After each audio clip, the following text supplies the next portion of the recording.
Part 2 introduces us to the cosmological argument. Most of the information in this part is taken from other sources, which are cited at the end of the videos. Also, when I show an argument, sometimes some of the premises are bolded while others are not. I did this to make it easier to understand. The ones in bold are the backbone of the argument, while the ones that are not in bold are merely there for support. Premise 1 of the cosmological argument states that if something has a beginning, then it needs a cause. Premise 2 states that the universe had a beginning, so the conclusion is that the universe needs a cause. This falls into our third format of deductive reasoning, which states that if A is true, then B is true. A is true, therefore B must also be true. Since this conclusion is solely dependent on the truth of its premises, I will defend each premise. Premise 1 is defended with an argument. Premise 1 of this argument states that if something can have a beginning without a cause, then causality does not exist. For the record, causality just means a cause-effect relationship. Premise 2 states that causality does exist, therefore whatever has a beginning needs a cause. This falls into the first format of deductive reasoning, which states that if A is true, then B is true. B is not true, therefore A is not true. Starting with premise 1, if something can pop into existence all on its own, then that something is uncaused. If we deny a cause-effect relationship for that thing, then we would also have to deny it for all other things, lest we make a contradiction. That would mean that causality does not exist in any case. We know that causality exists from many sources. If it didn't exist, then things that we know of that have beginnings, like dogs or trees or rocks, could pop into existence all on their own. This is obviously not the case, so causality exists. Also, the very nature of reason is based on causality. For example, premise 2 of this argument causes the conclusion to arise from premise 1. Or, when we make an if-then statement, we state that if A is true, then B is also true. If A did not actually cause B, then our if-then statements would not always be true. For example, if I am at home, then the lights are on.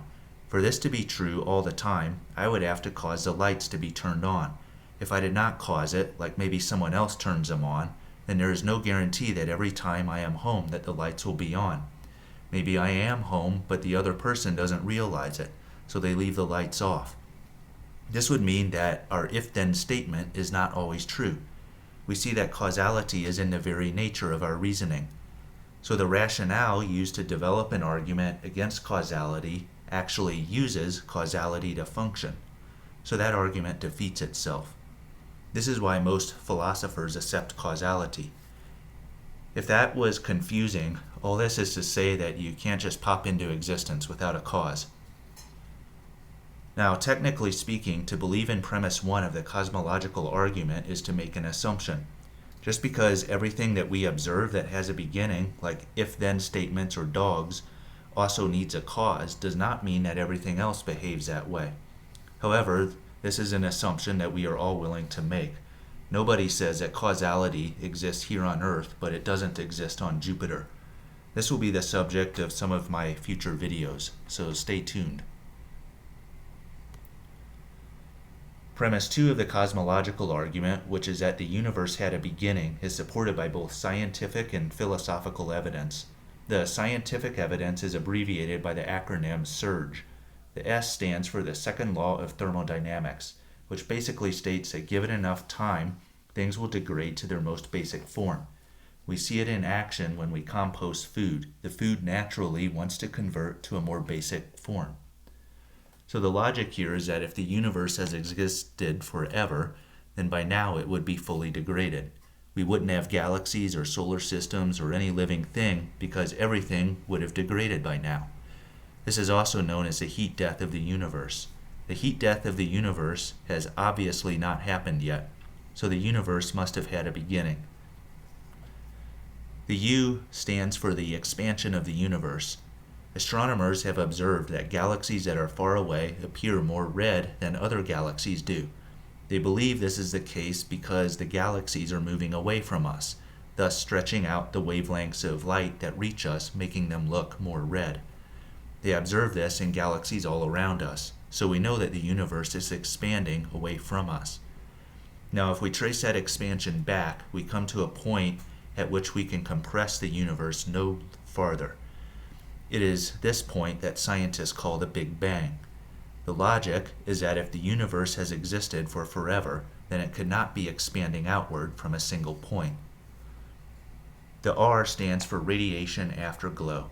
The amount of energy released by this expansion would be very large, and scientists have detected radiation that they say comes from the afterglow of the Big Bang. In addition, the formation of galaxies and Einstein's theory of relativity both point to an absolute beginning of the universe. The philosophical evidence for the beginning of the universe takes the format seen on this slide. The first four premises fall into our second format of deductive reasoning. It goes if A, then B, if B, then C, if C, then D. Therefore, if A is true, then D is true. Premises 4 through 5 and the conclusion follow the first format of deductive reasoning. If A is true, then D is true. D is not true, therefore A is not true. If you want to check the logic of the following argument, just match the parts up to this outline. Premise 1 states that if the universe has no beginning, then it has existed for eternity. If the universe has existed for eternity, then the number of past events in it are infinite. Premise 3 states that these events are real historical events, so they would have to actually exist. We combine premises 1 through 3 to get premise 4, which is that if the universe has no beginning, then an infinite number of events would have to actually exist. Premise 5 states that an infinite number of events cannot actually exist, leading to our conclusion that the universe has a beginning. I have bolded premises 4 through 5 and the conclusion because they form the backbone of the argument, while premises 1 through 3 are only there to support premise 4. Premise 5 states that by definition of infinity, an infinite number of events cannot have existed. Infinity, by definition, is a number that cannot be reached, so I can't show you an infinite number of events. The moment I show you an infinite number of events, it ceases to be infinite because infinity exists only in theory. Some popular illustrations of why infinity cannot actually exist are seen in Hilton's Hotel and the illustrations of Ghazali, which I will not get into for the sake of time. The conclusion is that if an infinite number of events cannot actually exist, then the universe must have a beginning. So at this point, we have filled out our first premise, which is that the universe has a beginning.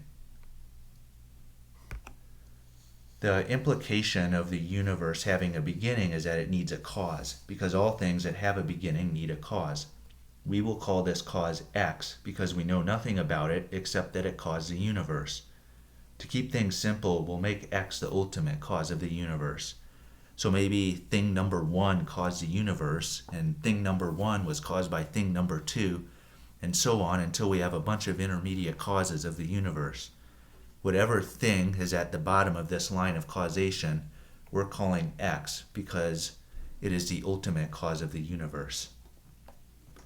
So our diagram at this point has premises 1 and 2 filled out. The universe has a beginning, and because all things that have beginnings have causes, the universe has a cause, which we're calling X.